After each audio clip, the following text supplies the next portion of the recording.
Kata obedo ni akweda noluore ndalo mane otiyo tije mar loko ngima rowere kotiyo kod yalo, bende Wilson ne ok o give up kata bende ne ok ojony.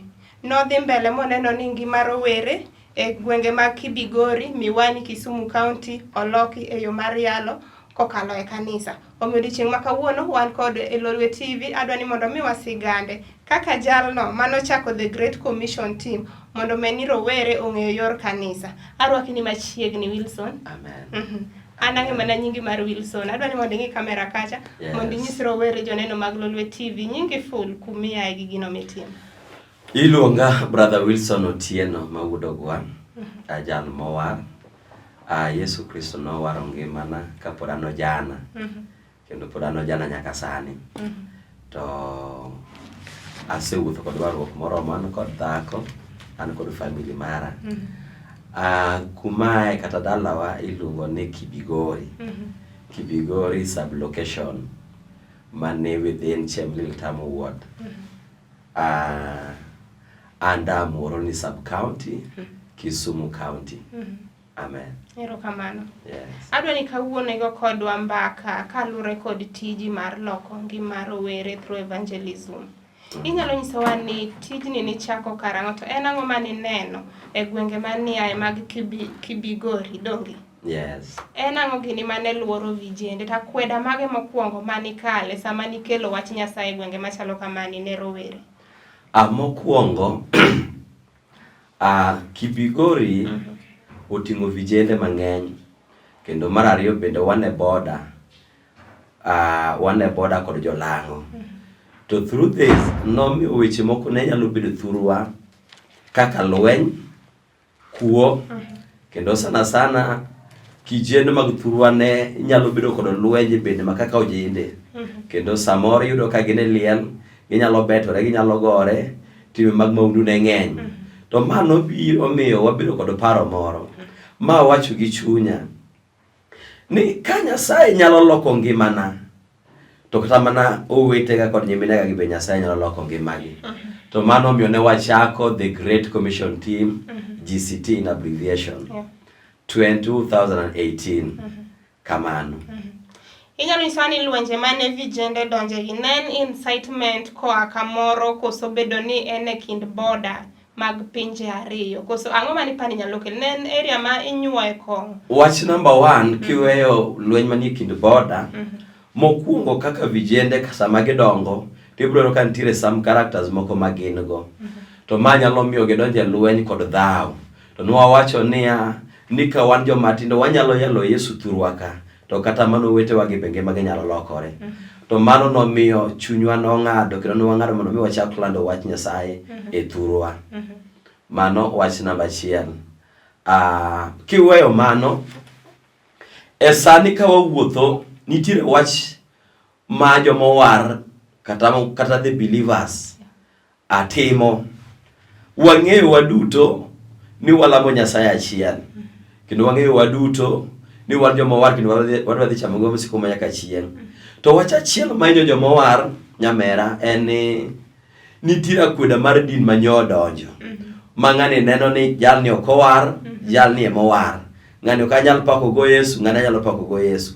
Macho akweda nyo donjo e kind jomowar ma ng'ato nyo neno ni mana kanisa we maber molo kanisa ng'at machielo.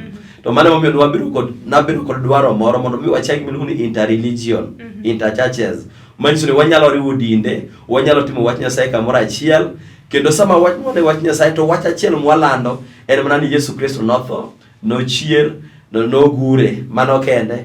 Kendo wach mwalando bende nitiere dhi chamo gomo siku manyaka chieng'. Kisomo ndiko mar Johana 3, kisomo ndiko mar Johana mawacho ni Yesu Kristo ke Nyasaye noro piny nyaka ma omiyo nochiwo wuode ma midere ma mondo mi othonwa. Onge jal moro amora manochiw, mana Yesu Kristo kende manochiw. Koro through Yesu wadhi chamo go ngima, wakalo kuom Yesu, wadhi chamo gomo siku manyaka chieng'. Manyiso ni wach achiel monego walande kaka jomowar en Yesu Kristo kende, ok din mar ng'ato. To mae momiyo chunya noneno ni wachak wach Nyasaye kwala ni injili mar Yesu Kristo mandiko mar Nyasaye wacho bende ni unuchak kod Jerusalem ka unu yudi teko karo mar Nyasaye ne biro kuomu. to kumano unubed joneno kuchako Jerusalem, Judea kod Samaria nyaka tung piny duto. To mane momiyo naneno ni mondo wachak gi Kibigori koka wadhi kuonde mamoko. Amen.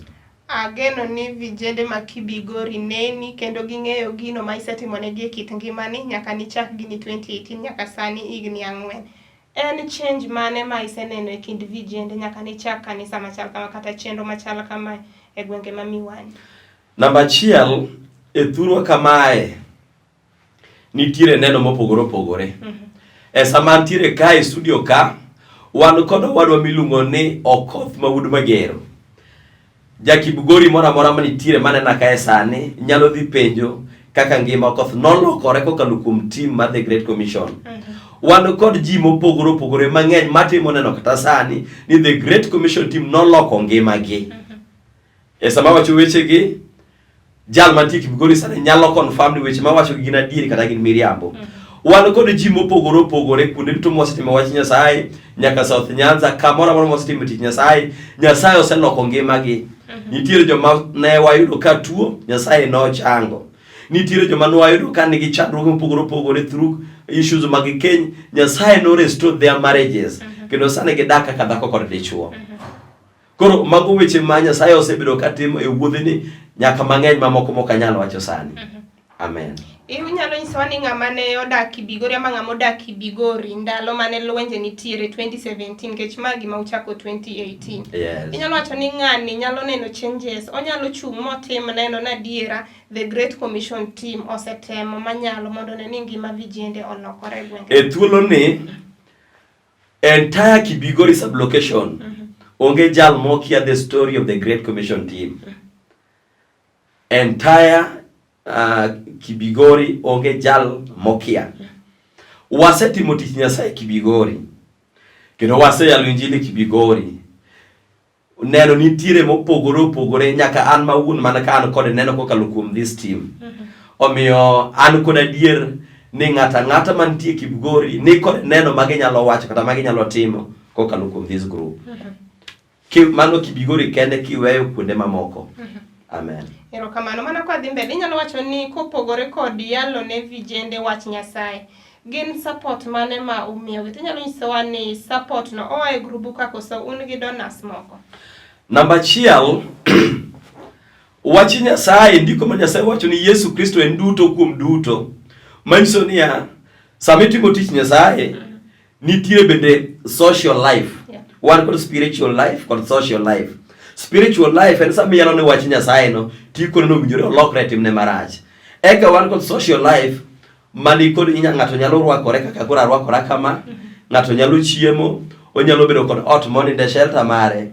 Wach number 1 en we've been touching life in different levels. E thuolo ni and specifically I'm based in Kisumu. Kisumu kama ntiere asetemo kar manyalo kadhi osuptende alamo kod jotuo.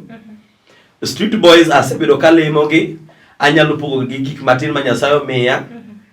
Kendo nitiere jowadu mamoko bende ma osedwaro counseling, mago bende wasebedo kwatimo negi.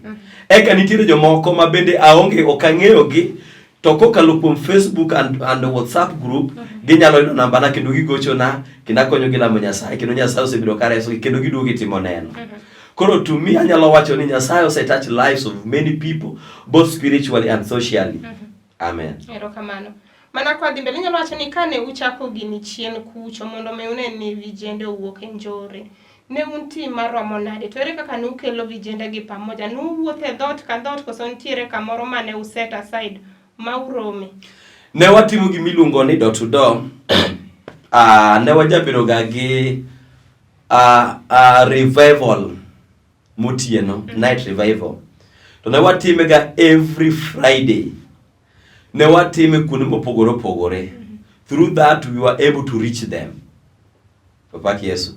Through that we were able to reach them. Koro ne watimo ga revivals every Friday night. Kiweyo mano, nitiere kenyi ma wasebedo ka wakonyo. Nitiere joma nyalo manyo wakando to wapuonjo gi wach Nyasaye, kendo wawuoyo kodgi, kendo wajiwogi kuom wach Nyasaye. E sama wuoyo ka nitiere owetena mang'eny ma Nyasaye osereso kokalo kuom the Great Commission team. Kendo ginyalo wacho ni adier team ni osekonya. I don't want to mention the names, to gin giwegi ginyalo confirm ni wach ma wacho gin adieri. Koro ne wanyalo rado kodgi through door to door. Ne watimo chokruoge motieno. Magi manodwa hinyowa matin en outbreak of corona. Ema nomiyo wadok chien, but still ne wanyalo timo, koro mane watimo gotieno cha, koro ne wanyalo timo daytime. Kendo nitie jowadwa mane wanyalo manyo bende ka wadhi e utegi to wawuoyo kodgi. Yes. Ne chalo nade ka nuchako nikech wayudo ni dhi e dhod ng'ato samoro ka ok igine, ok ni ikone chon, nyalo bedo matek. Kaso wach Nyasaye be ok en gino ma vijende te orwako.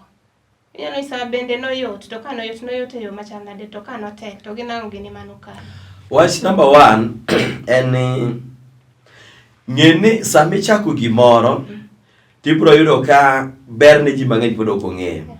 To sama chako dhi mbele koka ji fwenyo kare wach moro nika. So joma ne fwenyo ni nitie wach moro ema ne manyowa. Manyiso ni nosechopo point makuro ne ginyalo manyowa kendgi. Kendo ne wanyalo dhi to wapuonjogi kendo wuoyo kodgi. Nikech timbegi nomerogi ko. Very true. Challenges one nitie. Anyalo paro chieng' moro achiel ka jowadwa moko nikech ne wan team ne owuok mondo mi odhi okony jal moro mane ni kod chandruok. To eka achiel kuom jodong gweng' ne ogoyo simu ne chief ka wacho ne chief ni ang'o miyo joma kama to timo chokruok to sirikal otamore chokruok. Mano ndalo corona. To ma ne chuno mondo chief go simu ka penjo ni to un ang'o miyo utimo chokruok. To ne oduoke gi jal mane otudre kode simu. Nowacho ne ni ng'ama kama noluongo mondo mi wadwa konye wach Nyasaye. Emo mi nowuok mondo mi wadwa konye. We are not a team. One man, a few individuals. Koro magi weche mane wanyalo kale. To nikech Nyasaye en Nyasaye mok we joge. Jali chieng' moro ne wadhi mochope ode. Mana in that period of corona. Esa ne wadhi mochope ode. En achiel kuom jodongo gweng' mag kidhedhe mag gweng'. Esa ne wadhi ode ne wayudo ka en kod weche moko mane chano ngimane kaka mag family. To ne wawuoyo kod wach Nyasaye ma nofwenya dini kare gini en revelation ma Nyasaye ema miyo jowadwagi. Koro ma ne chuno ma en bino wuon no admit ni gimotimo ni en wach maber. Koro mage one of the challenges masebedo kwa kale gi mamoko bende nitiere. To all in all, God has been faithful to us and weche duto sebedo kadhi maber. Amen. Mawako godo mbaka odichieng' ma kawuono en Wilson Otieno Ogwang, ma bende en founder kendo chairman mar The Great Commission team, ma bende osewuok oko mondo kony vijende mondo ging'e wachno mar Nyasaye mondo kik gibed jogo ma jonjore. Obro dhi e yweyo kete mane Lolwe TV kik idhi mabor.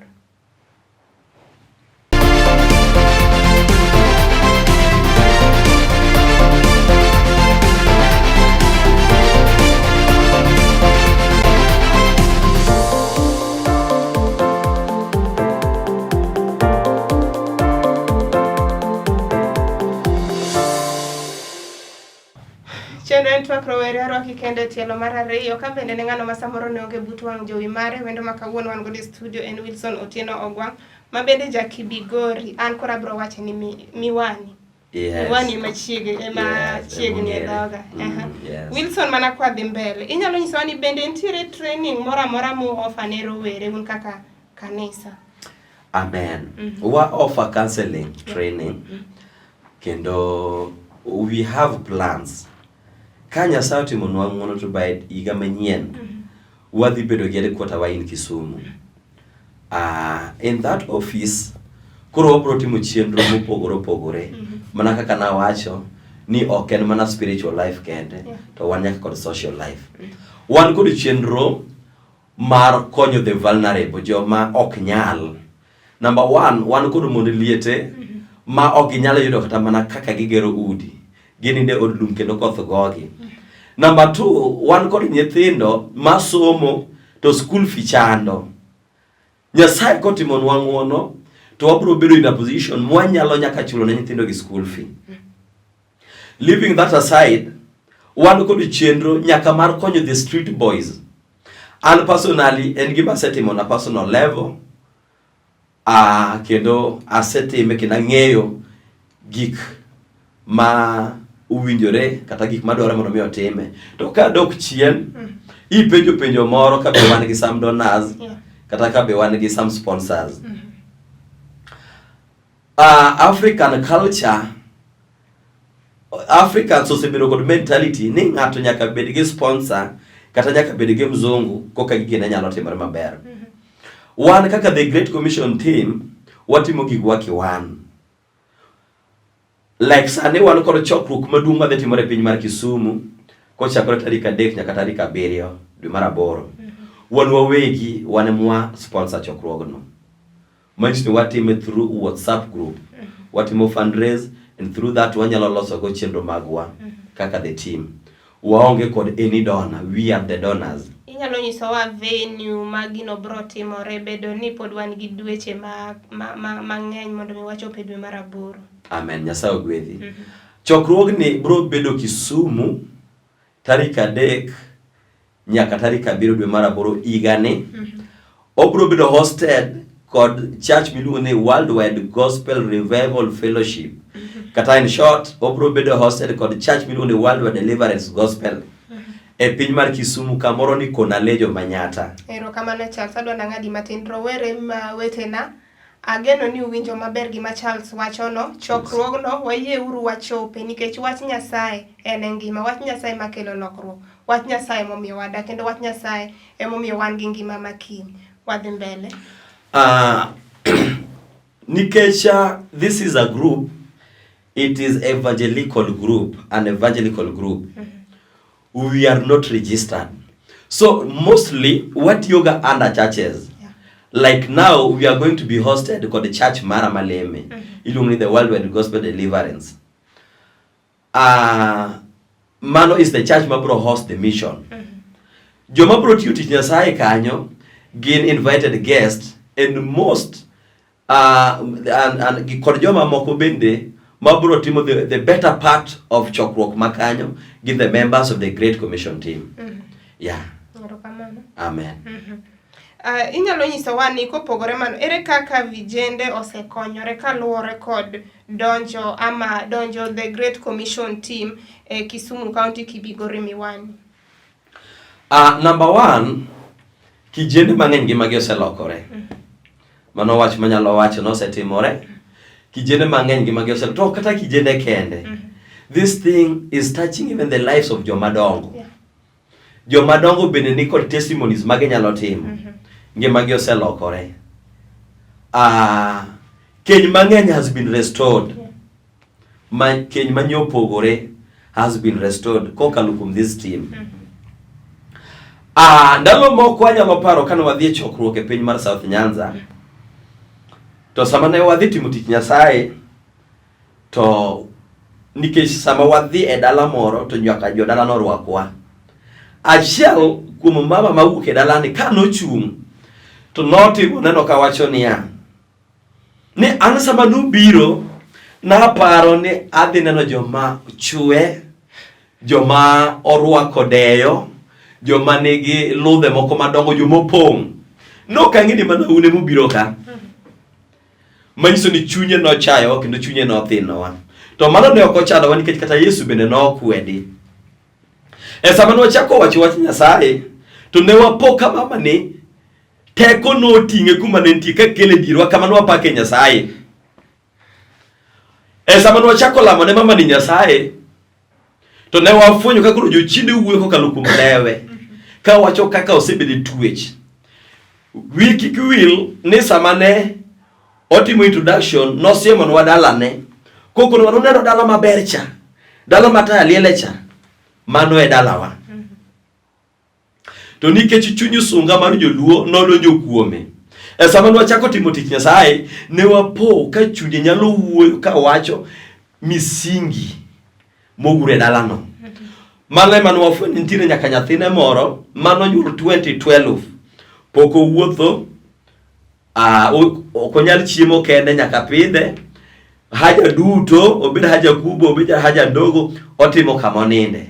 Manyiso ni Satan noketo nyathini e twech. To nowalamo kod mama ni Nyasaye. Erokamano. Amen. Sama yo wang kendo koro wadwa ni mondo wadhi piyo matin. Inyalo nyiswa ni gin ang'o gini ma use achieve ama mudu achieve at the end of it all. Wach mwadwa ni achieve kata ma wagombo ni achieve kaka the group, mana kaka na wacho chien, en ni chuny wagombo ni wa impact lives not only in Kenya but entire nations of the world. Ndiko ma Nyasaye wacho kisomo Mariko 15 kara 16 kidhi piny. Wacho ni ure piny duto kulando wach maber. Jomo yie nokuo to jomo dagi bura nolo. Manyiso niya waseng'ado mondo mi kik wabed mana Kenya kende, to wadhi nyaka Zimbabwe, wadhi Uganda, wadhi entire countries of the world and entire nations of the world. Walamo Nyasaye ni kotimonwa ng'uono, to ne wadhi nyaka pinje midhi mana kod ndege kwa dhi lando wach Nyasaye. Mano chenro ma wan go kaka the Great Commission team. Chenro maduong' bende ma wan go mana kaka nasewacho ni wadwaro ni touch lives of the people by helping them to achieve their goals. Joma poko yudo thuolo kata joma yudo thuolo mar somo nyalo tamo, ang'eyo ni ka Nyasaye timonwa ng'uono to we will help them mondo mi gisom. Ka Nyasaye timonwa ng'uono to joma are not able even to feed themselves, wabro yudo beda in a position mwanyalo nyaka konyo gi through distributing food. Koro wan kod chenro mang'eny amera mang'eyo ni kokalo kuom ng'uono mar Nyasaye, nikech ndiko bende wacho ni keturu gik moko duto kuom Nyasaye ka gine dhi maber.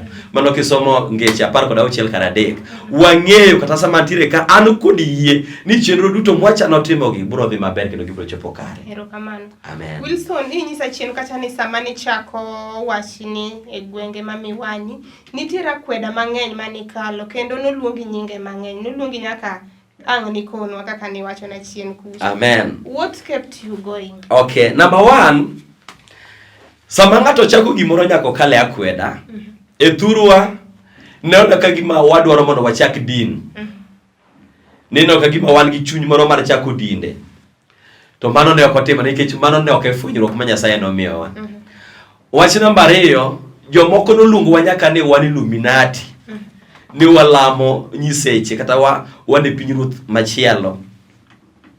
To mano ne ok ochandowa nikech ne wan kod vision to achieve. Ne wan kod goal to achieve. Koro kata bende ne wakale weche giduto, akweda giduto, to ne waramo nikech Nyasaye nomiyo wafwenyruok. To fwenyruok no nyaka chop kare. Emo miyo chunywa ne ok otho, nyaka sani chunywa pod ok bi tho, en wach ma pod bro dhi mbele. Amen. Koro ne ng'ano ma samoro dwa chako gima chal kama, en wach mane maduong' ma inyalo miye? Wach achiel madwa na wach ni ng'ato mawinja sani. Ka in kod lek, in kod vision, to vision no in ming'eyo the importance, in ming'eyo the goal midwaro ni achieve through that dream. Don't lose hope. Wek deo gik ma dhano wacho ni, kendo wek deo gik ma ji wacho. Wach maduong' madona wachi en niya, ka in kod lek, there's no need of manyo dhano 5, 10, 20, 30. Ka en a matter of manyo consultation, manyo ji 2 kata ji 3 to kik ikal. Nikech ang'o? Jomoko bro kwedi, jomoko bro koni ok nyalre, jomoko bro koni joma kama nosetemo. Wechego duto nokonowa ni joma kama gi be nosetemo to ne ok ginyalo. Koro wambe wechego nokonowa. Aduna wach ni jalo mawinja ni samora amora mechano mondo mitimo wach moro, was ni seng'e chunyi kata pachi ni gimitimo ni en gima is right. Please continue. Kikiwe. Amen.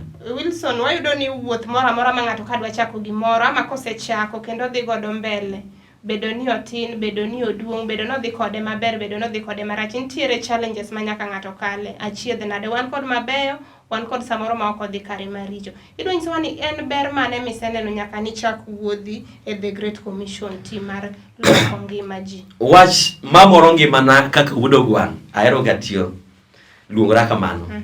Wach mamoro ngimana kaka wuodo gwang' en ka akonyo ng'ato e sama en a point of need. Mano wach magwedha ndalo duto. Sama ng'ato tuta dhi alamo ne Nyasaye to Nyasaye ochange, to wach no gwedha.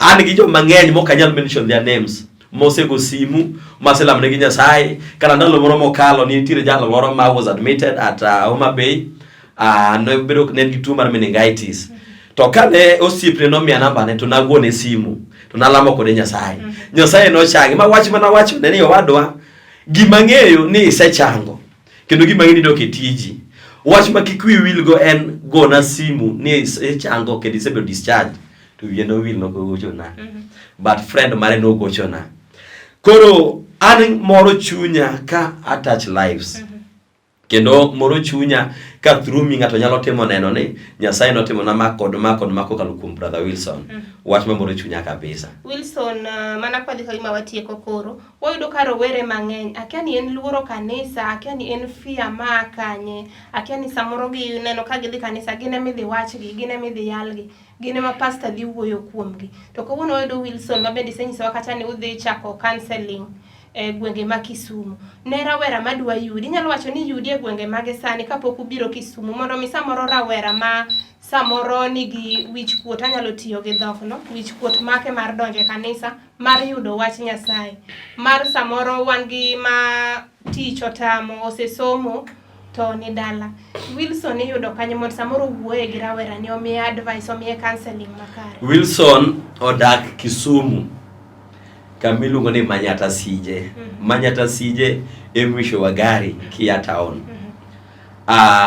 Wilson is also a businessman inyalo yuda once ni go sim namba na tinyalo yuda bora ni biro Kisumu tinyalo yuda kata inyalo go na inyago namba na to onyalo wuoyo yes Tuan wach makawuono nwa weya pani ne the youth and church yes the youth and church kanisa en wach mane maduong' mana king'iyo kamera kacha sa oserumo advice mane minyalo miyo rawera kaluwore kod topic makawuono vijendo sekala kweda nikech gineno ni ok owargi gineno ginyal dhi kanisa chien kae nyalo so gi dada moro to nyako nadwari mondo mi join group to nokona ni to kuro brother in midwa na join group ni to an ok owara an amadho kong'o to nawacho ne ni Yesu Kristo nokobiro ne joma beyo Yesu Kristo nobiro ne joma richo ge mwadwaro koro kikiwe dhi kanisa ni ingi timoro marach mineno ka gima ok dhi maber kod wach Nyasaye dhi kanisa to through dhi kanisa ibro ng'eyo fundamental things kata kako nigi wuothi kaka a believer in Christ